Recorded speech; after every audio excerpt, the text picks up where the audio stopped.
और इसी बीच अगली बड़ी वॉर ब्रेकिंग, हुती और सऊदी अरब के बीच में जंग में हुआ है इजाफा। जी हां, हुती और सऊदी अरब के बीच बड़ा असर नजर आ रहा है जंग का। हुती ने एक बार फिर से सऊदी समर्थित सेना पर बड़ा अटैक किया। सऊदी समर्थित बलों पर ड्रोन अटैक किए गए। तस्वीर आपके सामने ड्रोन हमलों की। राजौम में ड्रोन से अटैक हुआ तो टैंक में जोरदार धमाका हो गया। मारिब में भी हुतियों ने बड़ा ड्रोन वॉर किया और जैसे ही ड्रोन वॉर होता है चारों तरफ तबाही का मंजर नजर आता है। देखिए हालात किस तरह से यहाँ पर लगातार बड़े धमाके हुए। प्रिसाइज ऑपरेशन, टैंक था नीचे और ऊपर से हुतियों का बड़ा वार। इसकी ड्रोन तस्वीरें सामने, ड्रोन तस्वीरें दर्शाती हैं कि किस तरह से यहाँ पर तनाव और भी ज्यादा बढ़ता नजर आता है।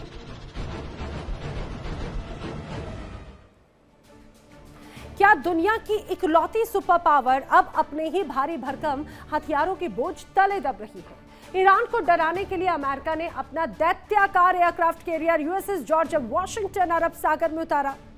लेकिन इस एक चाल ने वॉशिंगटन का बहुत बड़ा सच कर दिया है बेनकाब, क्योंकि तेहरान पर पहरा सख्त करने के चक्कर में अमेरिका ने चीन और उत्तर कोरिया के आगे प्रशांत महासागर को बिल्कुल खाली छोड़ दिया। यानी एक तरफ दबाव बढ़ाया, दूसरी तरफ महासंकट बुला लिया। आखिर सुपर पावर की इस लाचारी के पीछे का असली खेल क्या है? देखिए रिपोर्ट।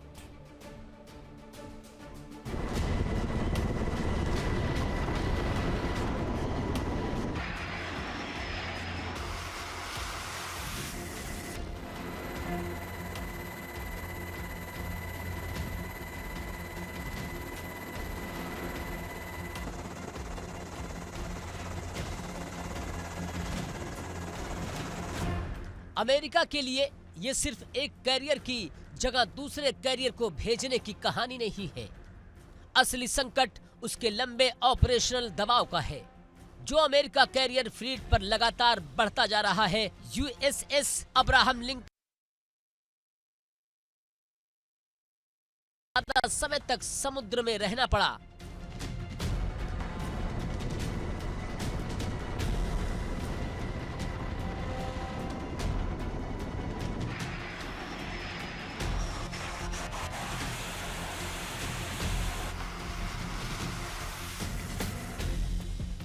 लंबे मिशन, लगातार ऑपरेशन, सीमित आराम और नियमित पोर्ट कॉल में कमी ने अमेरिकी नौसैनिकों पर दबाव बढ़ाया। अब लिंकन की जगह जॉर्ज वाशिंगटन को भेजना पड़ा है। यानी अमेरिका के पास जहाज है, लेकिन उन्हें हर मोर्चे पर एक साथ तैनात रखने की क्षमता पर सवाल उठने लगे हैं। एक मोर्चे पर दबाव बढ़ता है, दूसरे मोर्चे से ताकत खींचनी पड़ती है।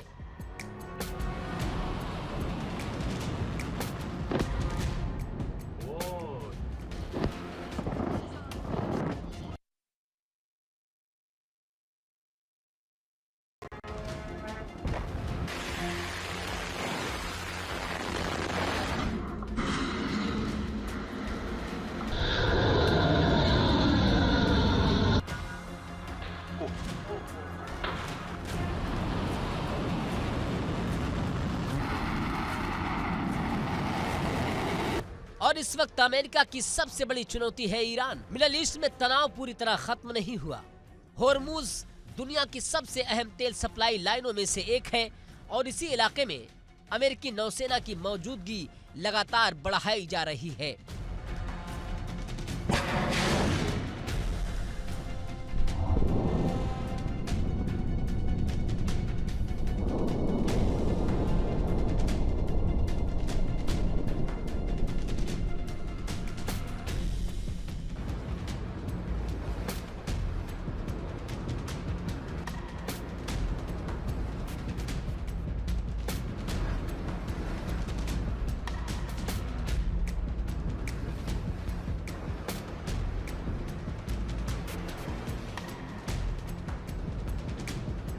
एयरक्राफ्ट कैरियर के साथ आने वाला पूरा कैरियर स्ट्राइक ग्रुप अमेरिका को लंबी दूरी तक हवाई हमला करने, समुद्री सुरक्षा देने, मिसाइल खतरों से निपटने और जरूरत पड़ने पर बड़े सैन्य ऑपरेशन को अंजाम देने की क्षमता देता है। और यही वजह है कि वाशिंगटन ईरान के आसपास अपनी नौसैनिक ताकत बनाए रखना चाहता है। लेकिन इस रणनीति की कीमत अमेरिका को प्रशांत में चुकानी पड़ रही है।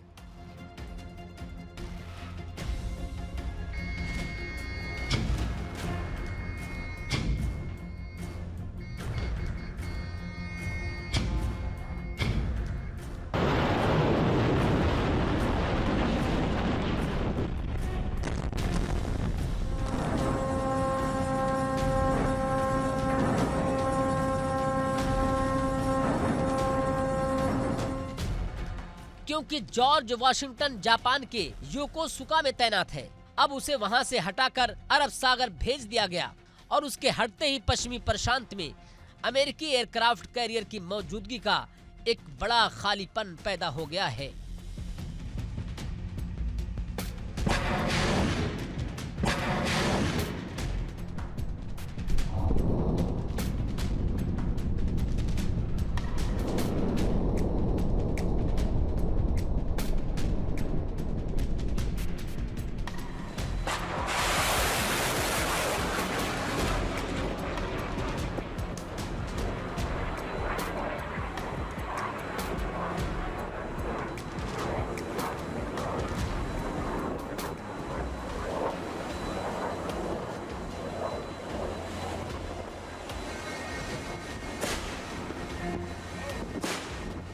ये वही इलाका है जहां चीन लगातार अपनी नौसैनिक ताकत बढ़ा रहा है।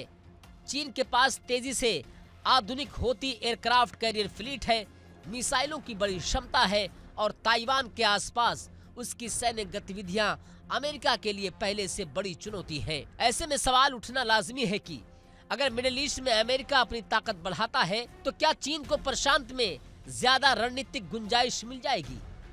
सिर्फ चीन ही नहीं, उत्तर कोरिया भी अमेरिका की चुनौती बढ़ाता दिख रहा है।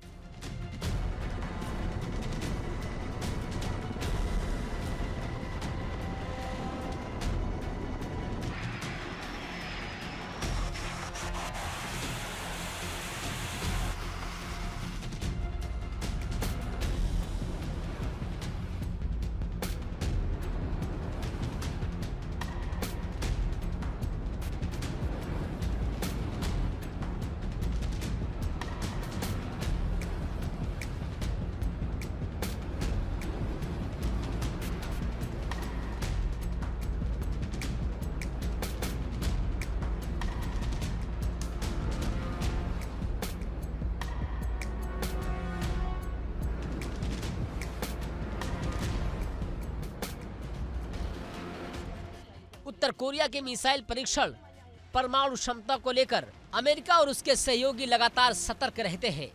दक्षिण कोरिया और जापान में अमेरिकी सैन्य अड्डे जरूर मौजूद हैं, पनडुब्बियां हैं, विध्वंसक युद्धपोत है, लड़ाकू विमान है, लेकिन एयरक्राफ्ट कैरियर की मौजूदगी अपने आप में एक अलग तरह का रणनीतिक संदेश देती है। कैरियर जहां पहुंचता है वहां अमेरिका अपनी एयर पावर को समुद्र से हजारों किलोमीटर दूर तक प्रोजेक्ट कर सकता है। इसलिए पश्चिम प्रशांत से कैरियर का हटना सिर्फ एक जहाज का हटना नहीं है, बल्कि अमेरिकी मौजूदगी के प्रतीकात्मक और रणनीतिक वजन में कमी भी माना जा सकता है।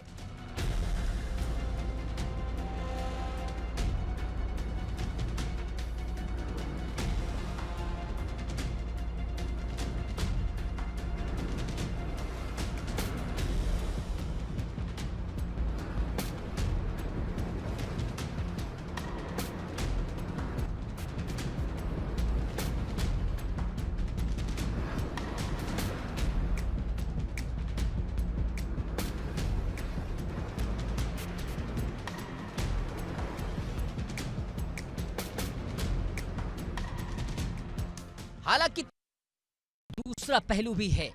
अमेरिका पूरी तरह प्रशांत से गायब नहीं हुआ। जापान, गुआम और दक्षिण कोरिया में उसके बड़े सैन्य ठिकाने मौजूद हैं। अमेरिका के पास पनडुब्बियां, विध्वंसक लड़ाकू विमान और बड़ी संख्या में सैनिक हैं।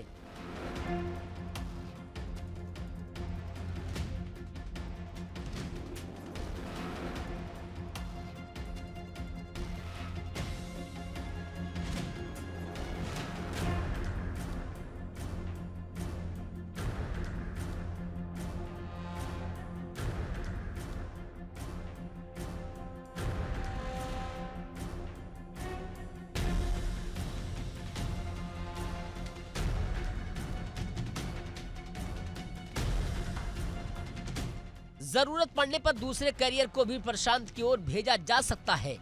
इसलिए ये कहना कि चीन या उत्तर कोरिया को अमेरिका ने खुली छूट दे दी है, फिलहाल अतिशयोक्ति होगी। लेकिन सवाल ये जरूरी है कि अगर एक साथ 2 या 3 मोर्चे गर्म हो जाएं, तो क्या अमेरिका अपने कैरियर ताकत को हर जगह बराबर बनाए रख पाएगा?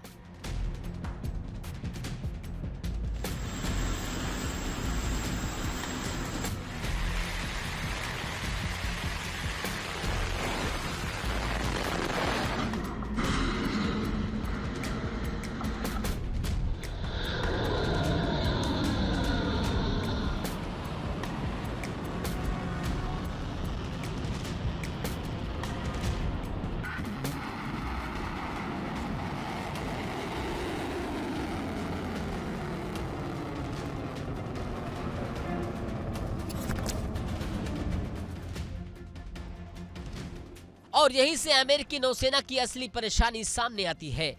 एयरक्राफ्ट कैरियर सिर्फ युद्ध के समय इस्तेमाल होने वाला जहाज नहीं है।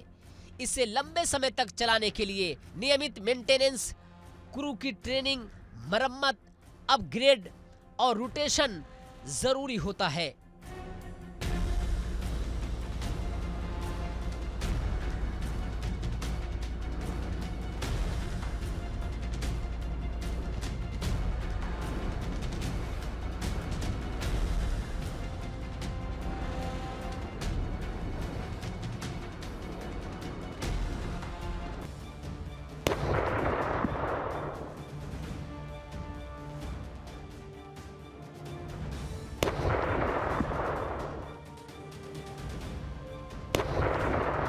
प्रतिबंधों का दबाव उसे आत्मसमर्पण के लिए मजबूर नहीं कर पाया और अब चीन भी बातचीत की पैरवी कर रहा है।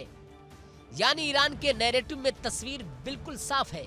अमेरिका और इजराइल ने हमला किया, ईरान ने जवाब दिया, जंग लंबी चली, लेकिन तेहरान आज भी अपनी शर्तों और अपने दावों के साथ खड़ा है।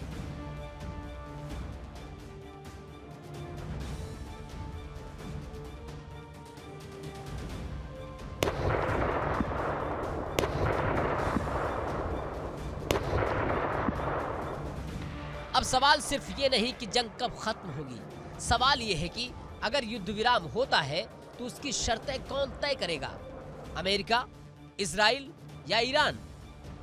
देखिए इंडिया डेली 24/7 अब आपके स्मार्ट टीवी पर।